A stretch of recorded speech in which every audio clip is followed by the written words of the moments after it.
Hello everyone, आप लोगों का जेईई मेंस 2023 का 24 जनवरी का फर्स्ट शिफ्ट का पेपर हो चुका है। आई होप आप सभी का पेपर अच्छा गया होगा।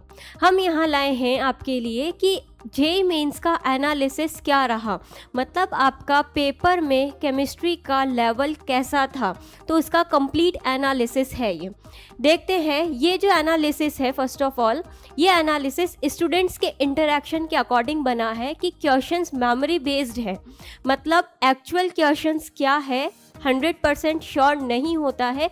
ये स्टूडेंट्स के इंटरेक्शन पे बनाया गया एनालिसिस है।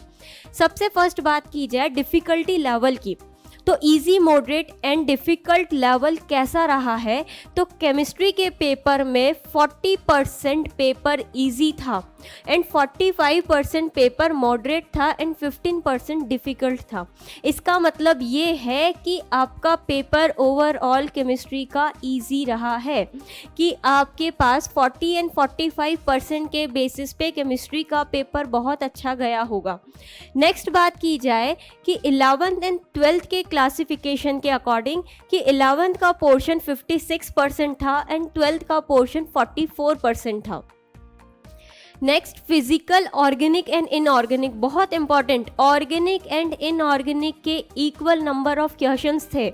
ऑर्गेनिक 40% एंड इनऑर्गेनिक भी 40% था। वही फिजिकल केमिस्ट्री बहुत ही कम रहा है, 20%, ओनली 20% फिजिकल केमिस्ट्री ने कवर किया है। इसका मतलब ये है कि वहाँ पे कैलकुलेटिव पार्ट बहुत कम आया है।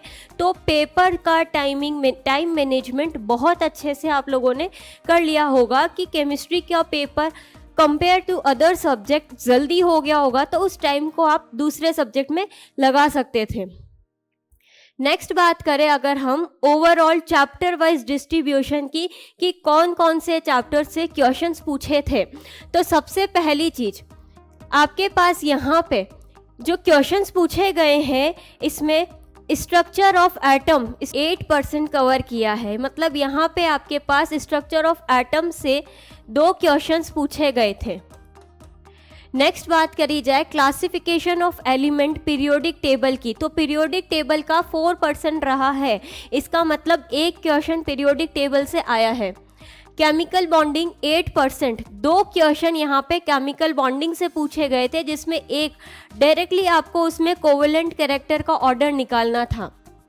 इक्विलिब्रियम 8%, इक्विलिब्रियम यहाँ पे आज आपको आयनिक इक्विलिब्रियम से क्वेश्चन पूछा गया था। आयनिक इक्विलिब्रियम पे बफर सॉल्यूशन का क्वेश्चन आया था। 2 क्वेश्चन आयनिक इक्विलिब्रियम के पूछे गए। एस ब्लॉक का 4%, इट मीन्स एक क्वेश्चन एस ब्लॉक से पूछा है जो डायरेक्टली एनसीईआरटी की रिएक्शन पूछी गई थी। Organic chemistry some basic principle 4%, एक क्वेश्चन आया है, वहाँ आपको स्टेबिलिटी का ऑर्डर पूछा गया था।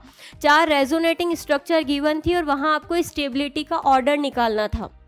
इन्वायरमेंटल केमिस्ट्री 4%, इन्वायरमेंटल केमिस्ट्री 4%, एक क्वेश्चन पूछा है जो भी डायरेक्टली एनसीईआरटी से ही आया है। सॉल्यूशन 4%, सॉल्यूशन 4%, एक क्वेश्चन जो कि आपको फ्रीजिंग पॉइंट पे क्वेश्चन स्टेटमेंट बेस्ड, डायरेक्ट आपको एनसीईआरटी का स्टेटमेंट गिवन था और आपको ट्रू एंड फॉल्स बताना था कि स्टेटमेंट करेक्ट है या इनकरेक्ट है। General principle and process of isolation 4%, मतलब एक क्वेश्चन वहाँ से पूछा गया था जिसमें आपको कुछ प्रोसेस गिवन थी, इलेक्ट्रोलिसिस किस में होता है, एलिमेंट्स गिवन थे, आपको directly match the following question पूछा है। पी ब्लॉक एलिमेंट से 4% क्वेश्चन पूछा गया, मतलब एक क्वेश्चन वहाँ से है। बहुत important coordination chemistry, coordination chemistry से 16%, मतलब यहाँ से आपको 4 क्वेश्चंस मिले हैं। 4 क्वेश्चंस के अंदर एक क्वेश्चन मैग्नेटिक मोमेंट निकालना था, एक क्वेश्चन में primary and secondary valency calculate करना था।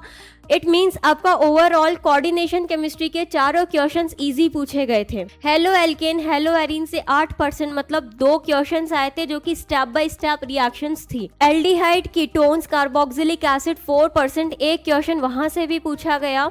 एल्कोहल, फिनॉल, ईथर से भी 8%, मतलब 2 क्वेश्चन यहाँ से पूछे गए। इसका मतलब ये है कि यहाँ पे आपको 5 क्वेश्चन डायरेक्टली रिएक्शन ऑर्गेनिक की पूछी गई थी। बायोमोलिक्यूल से 8%, बायोमोलिक्यूल 2 क्वेश्चन बायोमोलिक्यूल से आए हैं, जिसमें एक में आपको आरएनए के अंदर पीएच का क्वेश्चन पूछा था और एक में सेम यूरेसिल में नाइट्रोजन का परसेंटेज कितना होता है क्वेश्चन आया है बायोमोलिक्यूल से। Chemistry in everyday life 4% question, इसका मतलब कि एक क्वेश्चन आपको केमिस्ट्री इन एवरीडे लाइफ से, वो भी डायरेक्टली स्टेटमेंट क्वेश्चन था, जो कि डायरेक्ट एनसीईआरटी का स्टेटमेंट पूछा गया था कि करेक्ट है या इनकरेक्ट है। इस तरीके से अगर हम चैप्टर वाइज बात करें कि कौन से चैप्टर से कितना परसेंट है, कितने क्वेश्चन आए हैं, तो ओवरऑल ये चीज़ है कि आपको सीधा सीधा एनसीईआरटी पे फोकस करना है। आगे आने वाले सभी जेईई मेंस पेपर के अंदर आपको एनसीईआरटी बहुत ही अच्छे से पढ़ के जानी है, क्योंकि डायरेक्ट क्वेश्चन एनसीईआरटी से स्टेटमेंट बेस्ड क्वेश्चन पूछा है।